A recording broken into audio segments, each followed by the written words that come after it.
سکھ اور گوتڑو اور یاتری اور یہ جتنے بھی لامذہب لوگ ہیں جو پتھر کا پوجا کرتے ہیں اور گائے کا پیشاب پیتے ہیں، ان کو زیب دیتا ہے کہ وہ ایسی چیزوں سے ڈرے، کیونکہ وہ اللہ سے نہیں ڈرتے۔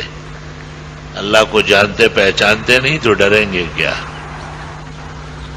زیب النساء نے دیوان میں کہا اگر ان میں عقل ہوتی تو گائے کو خدا اور اس کے پیشاب کو اپنے لیے خوراک و شربت سمجھتے تھے۔ اللہ تعالیٰ نے اس کے گوشت کا ذکر کیا ہے، اللہ حکم ان اللہ یامرکم ان تذبحوا بقرہ، اللہ فرماتے ہیں گائے ذبح کرو۔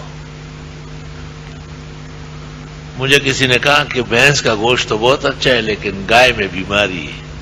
میں نے کہا یہ قرآن کے منکروں نے پروپیگنڈا کیا ہے، قرآن کے دشمنوں نے۔ قرآن کریم کی سب سے بڑی سورت بقرہ ہے، 2 پارے اور 6 رکوع، اور اس میں بقرہ گائے کے نام پر موصوف ہے، اور کہتے ہیں کہ مومن کے اور اسلام کے خصلتوں میں سے ہے کہ وہ کبھی کبھی گائے کا گوشت کھایا کرے، اس سے ایمان میں قوت آتی ہے۔ ہمارے یہاں پختونوں میں کبڈی کا کھیل بہت مشہور ہے، تو ہندو اپنے بیٹوں کو سمجھاتے تھے کہ پختونوں سے، مسلمانوں سے نہیں کبڈی کرو، یہ جب بھی گرائیں گے تمہاری ہڈی ٹوٹے گی، کیونکہ یہ گائے کا گوشت کھاتے ہیں۔ وہ ان سے ڈرتے ہیں کہ یہ گائے کا گوشت کھاتے ہیں، اور یہ اب خود ڈرنے لگے، وہ کہتے ہیں بھینس کا گوشت ہو، اونٹ کا گوشت ہو، یہ اونٹ کا گوشت یا دودھ یہ اس ملک کا خوراک نہیں ہے، اس ملک میں وہ ضرر کا باعث ہے اور اس کی ترغیب نہیں ہے۔ لیکن گائے کا تو حکم ہے ان اللہ یامرکم ان تذبحوا بقرہ، گائے کا ذبح، گائے کا صدقہ، گائے کا تحفہ، گائے کا دودھ، گائے کا گھی، گائے کے ساتھ کھانے پینے کا رشتہ استوار رکھنا ہے، قرآن پر عمل ہے۔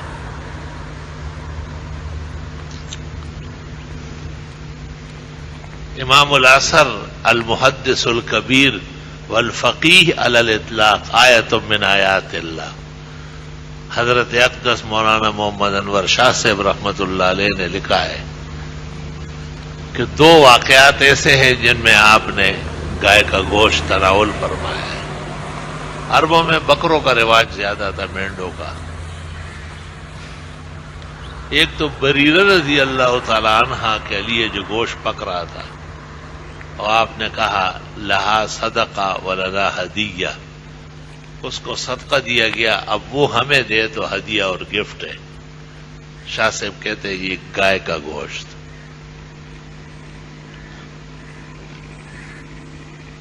اور دوسرا ایک واقعہ سفر کا آتا ہے، اس سفر میں آپ نے ایک گائے کٹوائی اور آپ نے فرمایا کہ میں اپنی طرف سے تو مینڈے اور بکرے کرتا ہوں، بیبیوں کے طرف سے آپ نے 5 بیبیوں کی طرف سے گائے کے 5 حصے، اور جابر بن عبداللہ کو کہا کہ تیرا بیٹا ہوا ہے اس کا عقیقہ نہیں ہوا، 2 حصے تم عقیقے کے پکڑو، 7 حصے پورے۔ اور سنت طریقہ ہے کہ اپنی قربانی کے گوشت میں سے جو جلدی پکتا ہو وہ پکے یا اس کو ابالے اور اس کا شوربہ پی لے، تب بھی سنت ادا ہو جائے گی۔ تو اس واقعے میں بھی آپ نے گائے کا گوشت تناول فرمایا ہے۔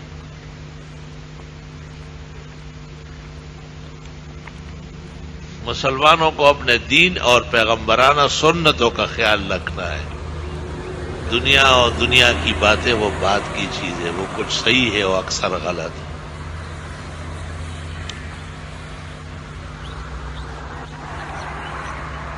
اللہ اکبر و کبیرہ۔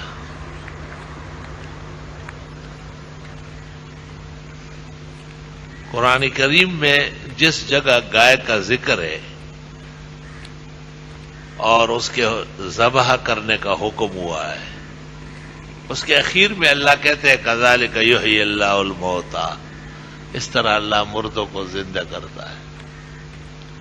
علماء نے عجیب نکتہ لکھا ہے، کہ اگر مردہ کسی صدقے و خیرات سے زندہ ہو سکتا تو گائے کے صدقے سے زندہ ہو جاتا، لیکن عادت اللہ ہے کہ دنیا میں جو مرے ہیں وہ یہاں زندہ نہیں ہوں گے،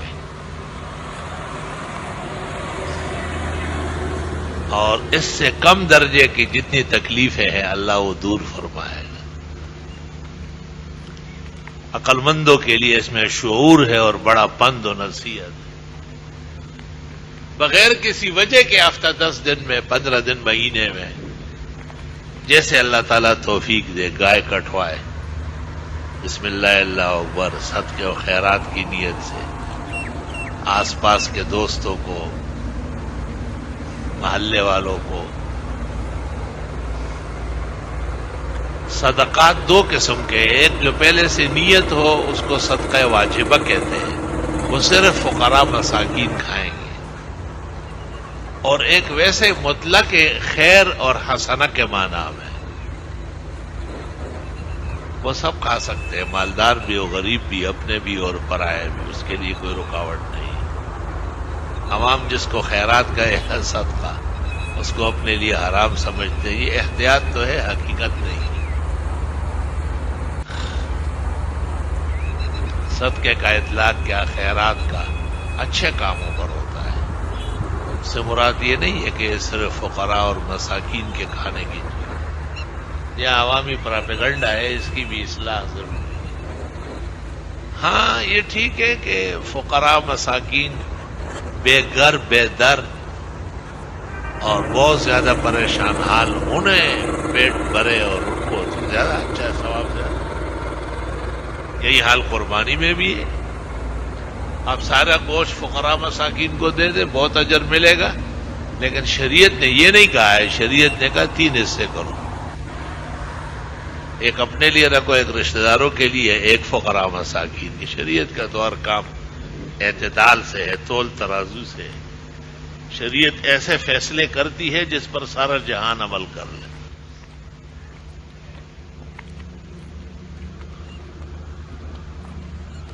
اور جب گائے کو تقسیم کر لے تو کبھی بھینس بھی اس کا قائم مقام ہے، جہاں گوشت کی ضرورت ہو وہاں بھینس زیادہ تکڑی ہے، اس کا گوشت زیادہ ہے، جیسے دینی مدرسے میں، طلباء میں، وہاں گوشت کی ضرورت ہوتی ہے، ہزاروں لوگ ہوتے ہیں، اور اگر اس کو اور انواع میں کیا جائے تو 7 بکرے یا 7 مینڈے ایک گائے کا قائم مقام ہے۔ حضرت اقدس حضرت مولانا محمد انور شاہ صاحب رحمۃ اللہ علیہ نے بخاری شریف کی شرح میں لکھا ہے کہ قیامت کے دن جب جنتی جنت چلے جائیں گے اور دوزخی جہنم چلے جائیں گے تو موت کو لایا جائے گا مینڈے کی شکل میں، بڑا تکڑا قسم کا ہوگا، بڑا سر نکلا ہوا ہوگا، بڑے بڑے سینگ ہوں گے، اس کے پیچھے بڑی چکتی ہوگی۔ موت کو اسرائیل نہیں، وہ تو فرشتہ ہے، اس غریب کے تو اختیارات ہیں، اس کو یہ شعبہ دیا گیا ہے موت، اور جنت اور جہنم کے بیچ میں اس کو ذبح کر دیا جائے گا، اور اعلان ہو جائے گا کہ لا موت بعد اليوم بل خلود ابدا، آج کے بعد موت نہیں، موت تو آپ کے سامنے ختم ہو گئی۔ اے موت کاش تیری موت ہوتی، اب ہمیشہ جہنمی ہمیشہ جہنم میں رہیں گے، اعاذنا اللہ منہا وایاکم، اور جنتی ہمیشہ کے لیے جنتوں میں رہیں گے، رزقنا اللہ الخلود والجنات النعیم والفرادیس بفضلہ لنا۔ کہتے ہیں کہ بعض اوقات بالکل جب موت سامنے منڈلا رہی ہو اور ظاہری اسباب معطل ہو تو حضرت شاہ صاحب کی رائے یہ ہے کہ سینگوں والا تکڑا مینڈا، بالکل جنگجو قسم کا جو مارنے والا ہو، اس طرز کا فوراً ذبح کیا جائے، اس کی طرف سے موت ٹل جائے گی۔ تو چلا جائے گا۔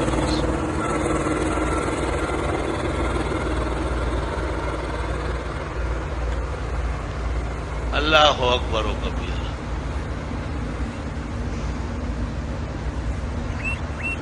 اللہ تعالیٰ کے نام کا صدقہ و خیرات تو ثواب کا باعث ہے ہی۔ دو حدیثیں اس میں آئی، ایک تو یہ کہ ان الصدقۃ ترد البلا،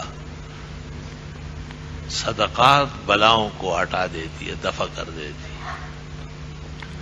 ان الصدقۃ ترد البلا والمیتۃ السوء، اور برے حادثات، موت وغیرہ اس کو بھی پیچھے ہٹا دیتی۔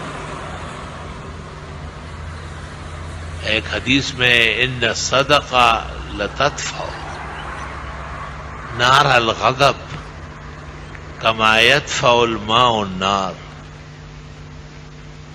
غضب اور قہر کی وجہ سے جو تکلیفیں آئی ہے، صدقات اور خیرات اس کو پیچھے دھکیل دیتی ہے، جس طرح پانی ڈالنے سے آگ بجھ جاتی ہے، اس کے شعلے سرد ہو جاتے ہیں اور اس کی گرماہٹ ختم ہو جاتی ہے۔ اللہ اکبر و کبیرہ۔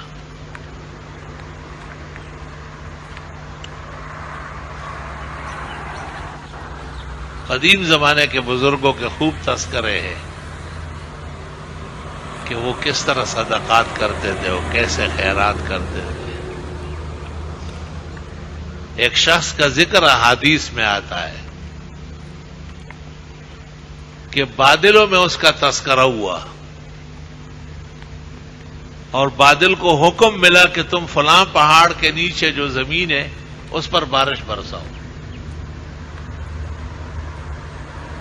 جس نے سنا وہ پیچھے پیچھے چلا گیا،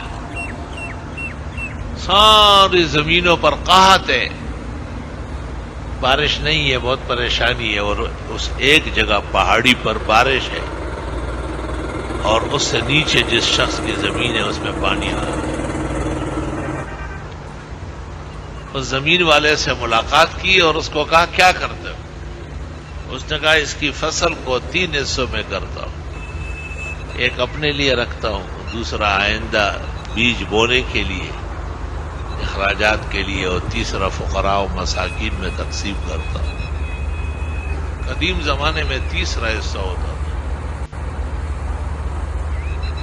ہمارے ہاں تو عشر ہے 10واں، اور نصف العشر ہے 20واں،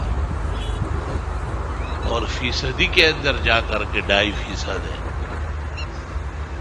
کیونکہ اس قانون کو قیامت تک چلانا تھا، اس لیے اس میں خاصی نرمی اور تخفیف پیدا کی۔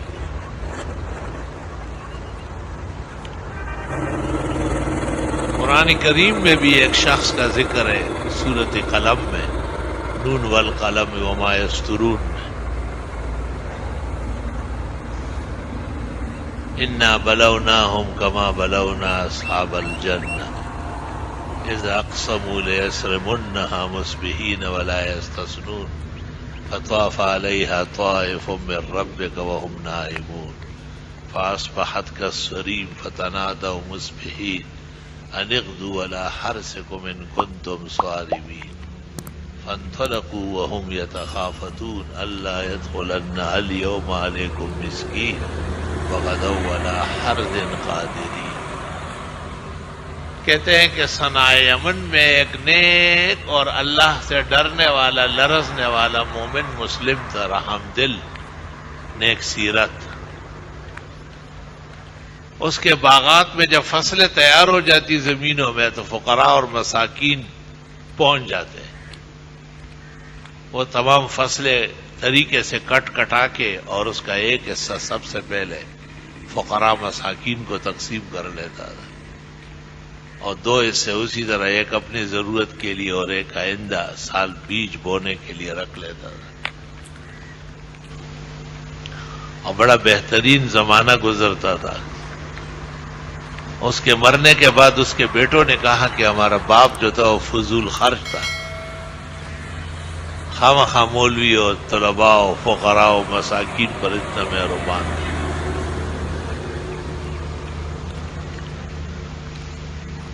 چنانچہ انہوں نے کہا کہ فقراء و مساکین تو عادی ہے، ان کو دن بھی معلوم ہے کہ بھئی یہ دن ہے وہاں زمینوں پر اناج ملنے کے، تو کچھ دن پہلے چلتے ہیں اور رات کے وقت بغیر بات کیے چپکے چپکے سے مشورے کیے۔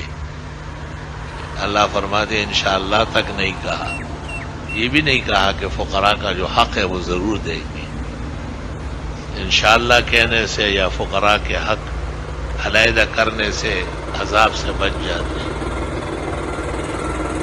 جب یہ وہاں پہنچ گئے تو کیا دیکھتے ہیں کہ وہاں پر جگہ جگہ راکھ کے ڈھیر پڑے ہیں۔ پہلے تو کہا کہ ہم کہیں اور آئے، پھر آس پاس کی نشانیوں سے دیکھ کر کہا کہ نہیں ہے وہی زمین، لیکن رات کو آگ پھری ہے اور اس نے تمام فصلیں تباہ و برباد ہو۔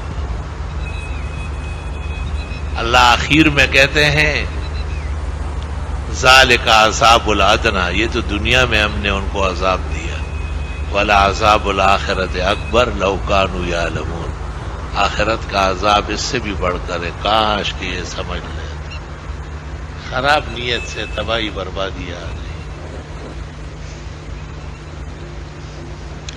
میں نے آنکھوں سے دیکھا ہے، ایک شخص تھا یہاں کراچی میں، اللہ کا نیک بندہ تھا، کئی ملوں کا مالک تھا اور اس کے بیٹے اور بھتیجوں کے بھی بڑے بڑے کارخانے تھے۔ ایک دن مجھے کہا کہ یہ سب مل کر مجھے 5 کروڑ دیتے ہیں اور میں مدرسوں میں تقسیم کرتا ہوں، لیکن اکثر مقروض رہتا ہوں، مدرسوں کی ضرورت ہے زیادہ ہے۔ ہمارے اس ادارے میں بھی ان کا 90% تعمیر میں ان کا ہاتھ ہے۔ ان کے انتقال کے بعد ان کے بیٹے اور وہ لوگ پھر اس طرح نہیں رہے، اور وہ بھی وہی باتیں کرتے تھے کہ جی ہمارے والد صاحب نے مدرسوں کی عادتیں بگاڑی اور بہت ہی اپنے باپ کے بارے میں نامناسب بات کرتے تھے۔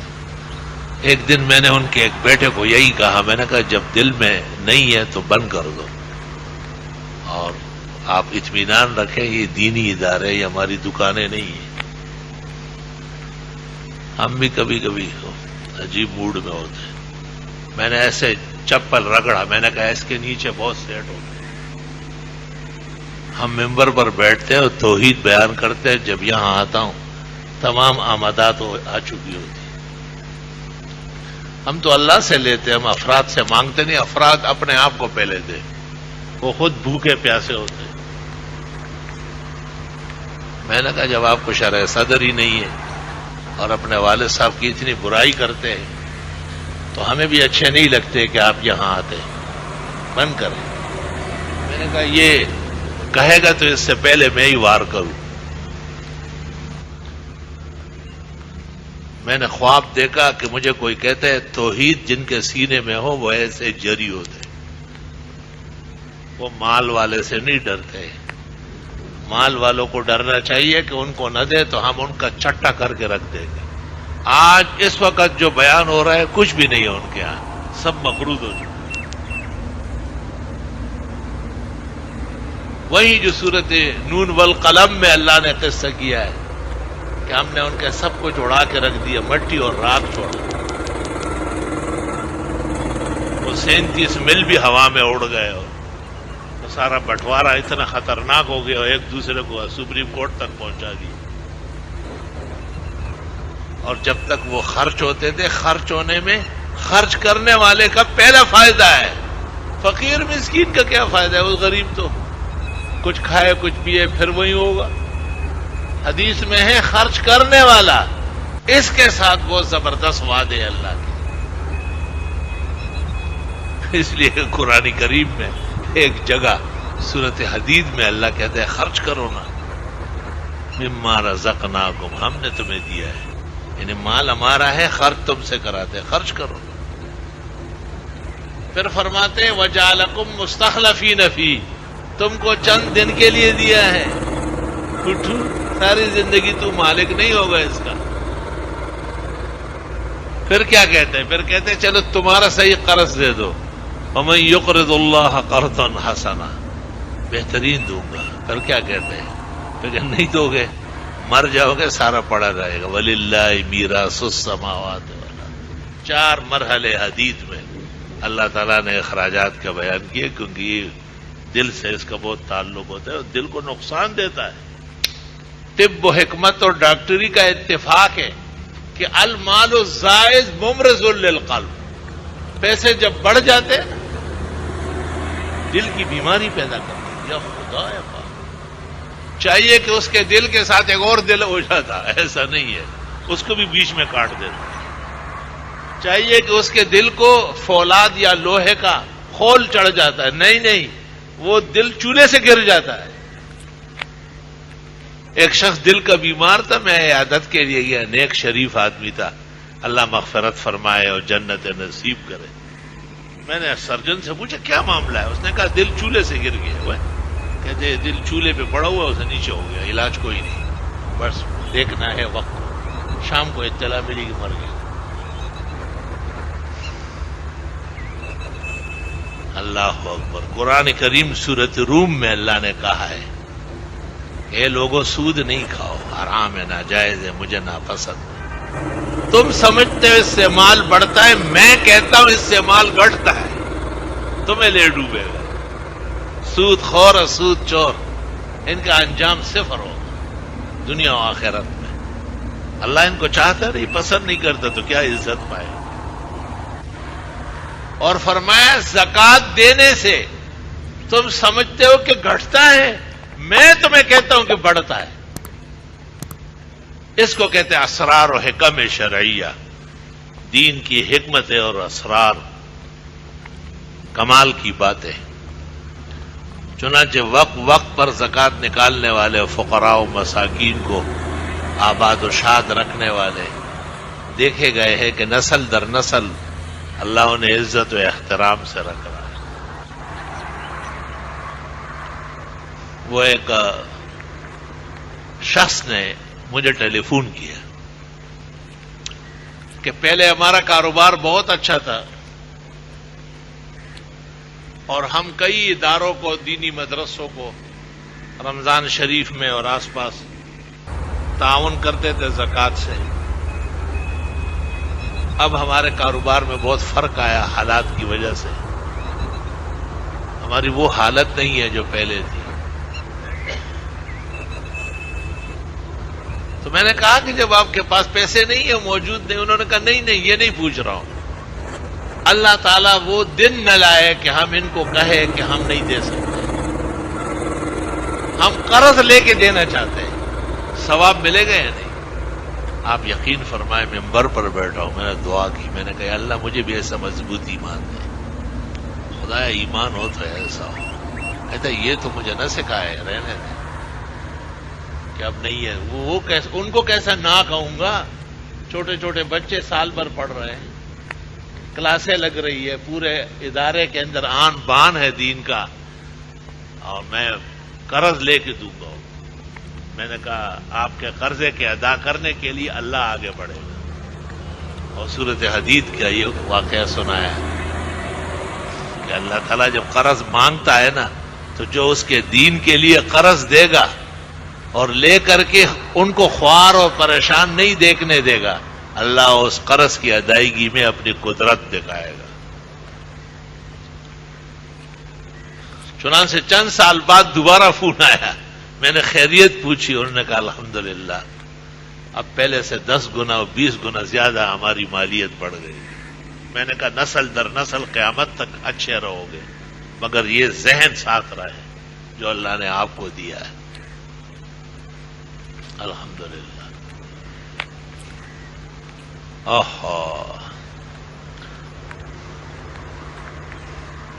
وہ کہتے ہیں نا کہ ایک آدمی نے اندھیرے میں، لوگوں کو بڑے عجیب نیتیں ہوتی ہے اور بڑے اچھی نیتیں ہوتی ہے، یار ایسا کام بھی کرنا چاہیے، کسی کو پتہ نہ چاہیے.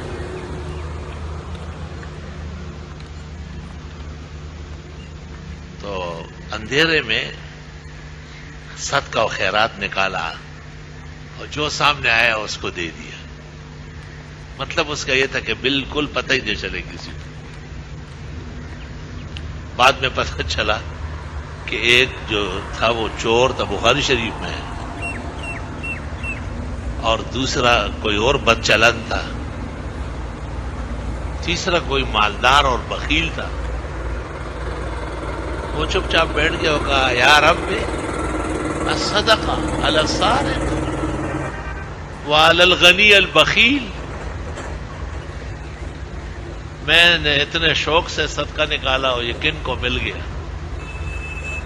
اللہ تعالیٰ نے اس زمانے کے پیغمبر کو وحی کی کہ آپ کے اس صدقے کے لینے سے اللہ نے اس بخیل کا بخل ہمیشہ کے لیے ختم کیا.